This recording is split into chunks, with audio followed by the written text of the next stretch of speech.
हर खबर पर पैनी नजर, सबसे पहले, सबसे तेज, SLN digital network Rajasthan.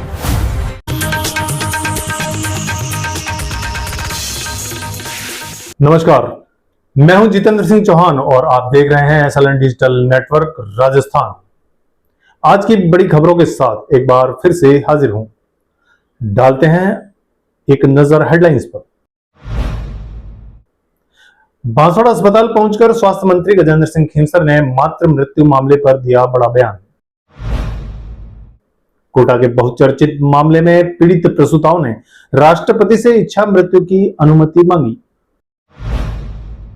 Sagwara mobile tower विवाद गहराया, इंडस टावर्स ने भेजा 20 लाख का कानूनी नोटिस। उदयपुर में चलती जीप में स्टंट करने वाला युवक गिरफ्तार। आनंदपुरी में बुजुर्ग की हत्या मामले में 4 महिलाओं सहित 9 आरोपी गिरफ्तार। सचिन पायलट के स्वागत कार्यक्रम में 5 कांग्रेस कार्यकर्ताओं की जेब कटी, 1.12 लाख रुपए चोरी। डूंगरपुर के वरिष्ठ ऑर्थोपेडिक चिकित्सक डॉक्टर अनिल बनवीर का विदेश यात्रा के दौरान हार्ट अटैक से निधन। स्वास्थ्य मंत्री ने डूंगरपुर में स्वास्थ्य सेवाओं की समीक्षा कर अस्पतालों को संक्रमण मुक्त रखने के दिए निर्देश। सूरजगांव ग्रामीण सेवा शिविर में दिव्यांग पेंशन स्वीकृत, 20 साल पुराना भूमि बंटवारा विवाद सुलझा। अब खबरें विस्तार से। मातृ मृत्यु के मामले को लेकर चिकित्सा एवं स्वास्थ्य मंत्री गजेंद्र सिंह खींवसर जिला अस्पताल बांसवाड़ा पहुंचे और अधिकारियों के साथ लंबी समीक्षा बैठक की। मंत्री ने कहा कि 4 में से 2 महिलाओं की मौत प्रसव के दौरान हुई, लेकिन सभी मौतें केवल प्रसव संबंधित जटिलताओं से नहीं हुई। उन्होंने बताया कि एक महिला ने डॉक्टर की सलाह के बिना गर्भपात की दवा खा ली थी और अस्पताल पहुंचने से पहले ही उसकी हालत बेहद गंभीर हो चुकी थी। वहीं 2 महिलाओं की मौत हाई ब्लड प्रेशर और लिवर संबंधित गंभीर बीमारी के कारण हुई।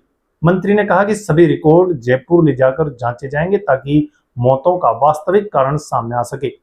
उन्होंने ANM और फील्ड स्टाफ को गर्भवती महिलाओं की नियमित जांच, हीमोग्लोबिन टेस्ट, आयरन की गोलियां और ब्लड प्रेशर मॉनिटरिंग पर विशेष ध्यान देने के निर्देश दिए।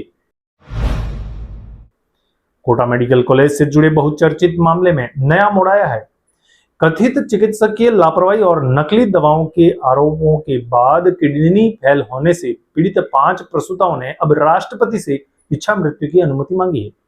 महिलाओं का कहना है कि वे लगातार डायलिसिस, भारी इलाज खर्च और असहनीय पीड़ा से गुजर रही हैं। कई स्तरों पर न्याय की मांग के बावजूद राहत नहीं मिलने पर उन्होंने ये कदम उठाया है। मामले की जांच फिलहाल जारी है। बहुत ज्यादा बिगड़ जाती है। हम डायलिसिस आ रहे नहीं, जीना चाहते, जिएंगे भी नहीं, हम 4-6 महीने जिएंगे, बस खत्म हो जाएंगे। हमारा किडनी डलवा दो जल्दी से जल्दी। सरकार से प्रार्थना है कि हमें ठीक करवा दो। मेडिकल कॉलेज की वजह से, नकली दवाइयों की वजह से हमारी खुशियाँ मातम में बदल दी। आज हमें यहाँ पे 70 दिन हो गए, है ना, और हफ्ते में 3 बार डायलिसिस हो रही है। डायलिसिस की वजह से ही हमें पहले ही डर लग जाता है डायलिसिस का नाम लेते ही, और हम नहीं कराना चाहते अब डायलिसिस। जब कलेक्टर साहब को हमने ज्ञापन दिया, अभी तक उनका कोई जवाब भी नहीं आया। हम चाहते हैं कि उनका जवाब आए, है ना, या तो हम डायलिसिस करवाना बंद कर देंगे। हमारी तबीयत बिगड़ जाती है बहुत ज्यादा, हाथ पैर ठंडे हो जाते हैं, कांपने लग जाते हैं, बुखार आ जाता है, बीपी हाई हो जाता है। हम डायलिसिस नहीं करवाना चाहते, हम डायलिसिस के सहारे जिएंगे भी नहीं, 6 महीने जिएंगे। इधर डूंगरपुर जिले के सागवाड़ा में मोबाइल टावर विवाद और गहरा गया है। इंडस टावर्स लिमिटेड ने कथित फर्जी दस्तावेजों के आधार पर टावर लगवाने के आरोप में संबंधित पक्ष को 20 लाख रुपए का कानूनी नोटिस भेजा है।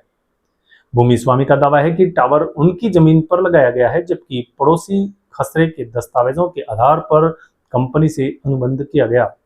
वहीं बिजली विभाग के स्थानीय अधिकारियों पर भी सवाल उठे हैं कि विवाद के बावजूद बिजली कनेक्शन क्यों दिया गया। AN लोकेश भटेवरा ने कहा कि मामला उच्च अधिकारियों को भेज दिया गया है और नियमानुसार इस मामले में कार्रवाई की जाएगी।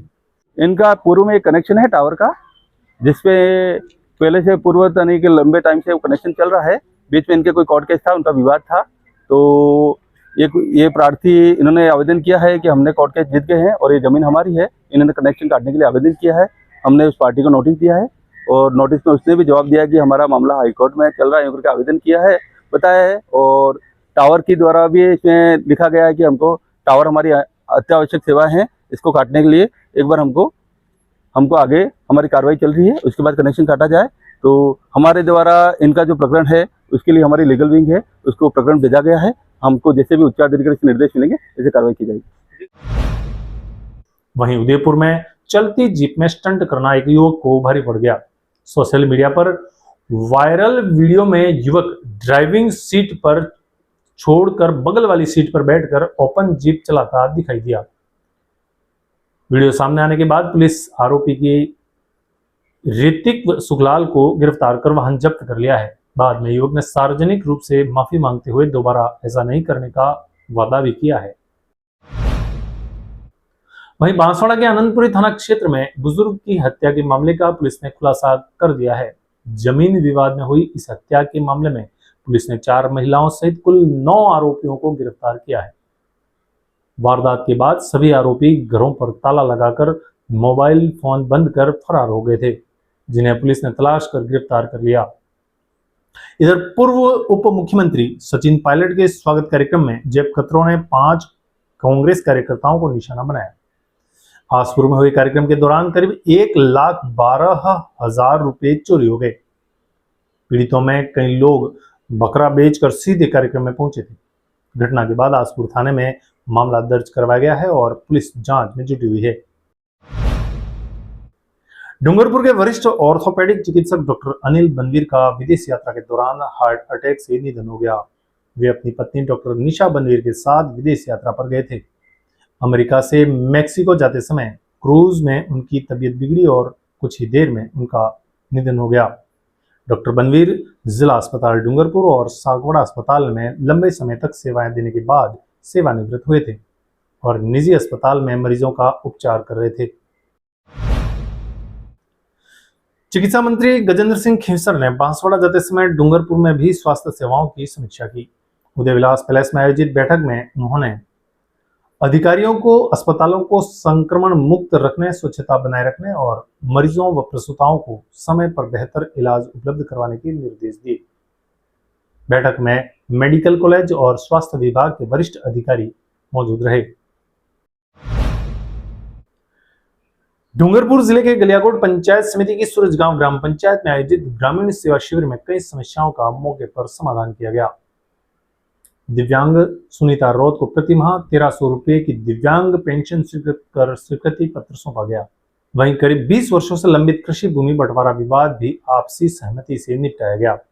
ग्रामीणों ने प्रशासन और राज्य सरकार का आभार व्यक्त किया। फिलहाल आज की खबरों में इतना ही। अगली खबर लेकर शीघ्र हाजिर रहेंगे। तब तक के लिए मुझे इजाजत दीजिए। जय हिंद, जय Bharat. SLN digital network Rajasthan.